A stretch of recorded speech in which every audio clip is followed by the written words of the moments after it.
You know that person who laughs at absolutely everything? The one who finds humor in situations that would send most people into a spiral.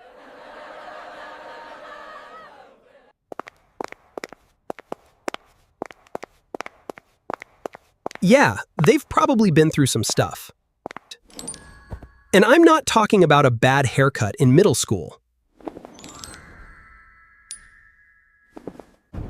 I'm talking about experiences that fundamentally rewire how you see the world. Let me paint you a picture.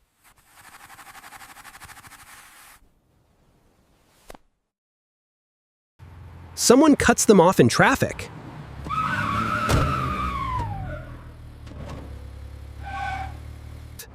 Road rage? Nope.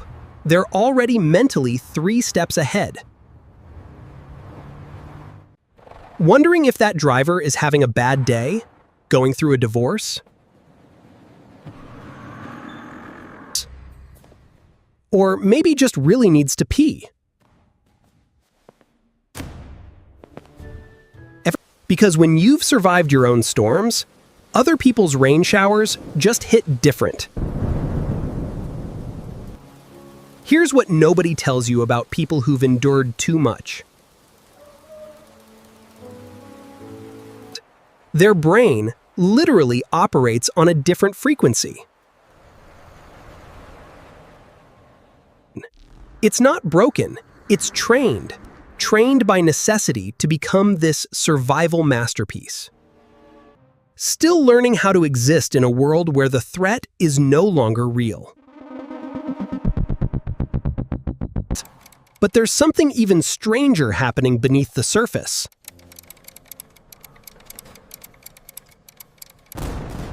These people develop what's basically an immunity to life's chaos. Not immunity to pain, but to being completely demolished by it. They've learned that survival isn't just possible, it's inevitable.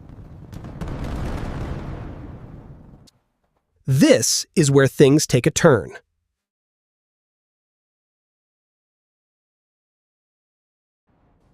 You'd think someone who's been through hell would be cynical, right? Bitter, closed off. But often, it's the complete opposite.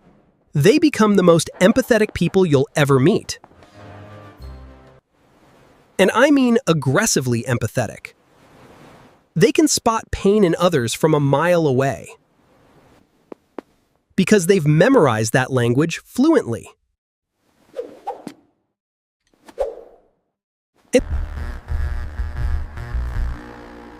A slight shift in your tone, they notice that. That forced smile, yeah, they're already planning how to check in on you later.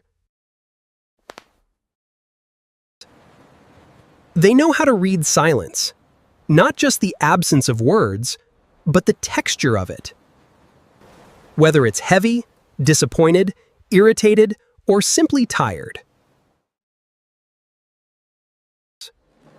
They sense changes in atmosphere the way others sense changes in weather.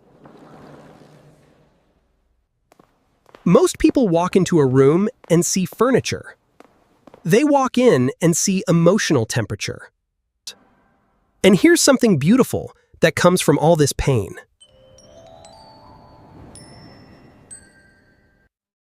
They often experience what psychologist Richard Tedeschi calls post-traumatic growth. According to his research, people don't just bounce back, they bounce forward. Their relationships deepen, their priorities crystallize. Their appreciation for ordinary moments becomes almost comically intense. They'll literally tear up at a good sunset, and they're not even embarrassed about it. But then there's the part nobody warns you about. These same people often struggle with hypervigilance, Their threat detection system never fully turns off. Have you ever been to a restaurant with someone who needs to sit facing the door?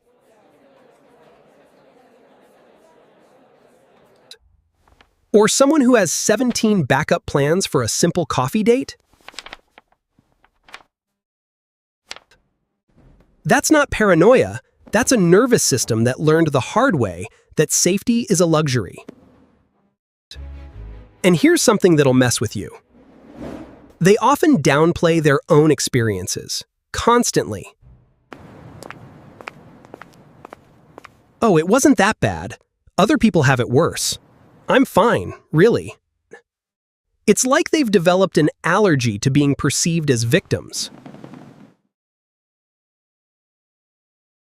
They've survived by telling themselves they're okay, so admitting struggle feels like failure. Let's talk about relationships for a minute.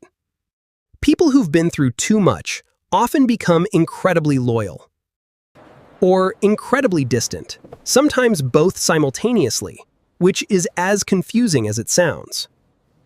They'll show up for you at 3 a.m. without hesitation. Hey, don't worry, I'm already on my way. But ask them to be vulnerable about their own needs, suddenly they're busier than a one-armed juggler. Why? Because closeness has historically come with consequences.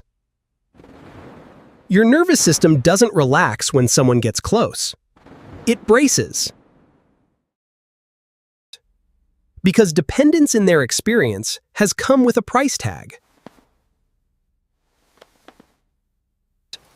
But then something remarkable happens that most people miss. These individuals become exceptionally good at adapting to change.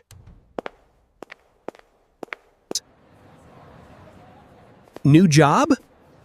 Sure. Moving cities? Why not? Entire life falling apart? Tuesday. And the humor? Oh, the humor is next level.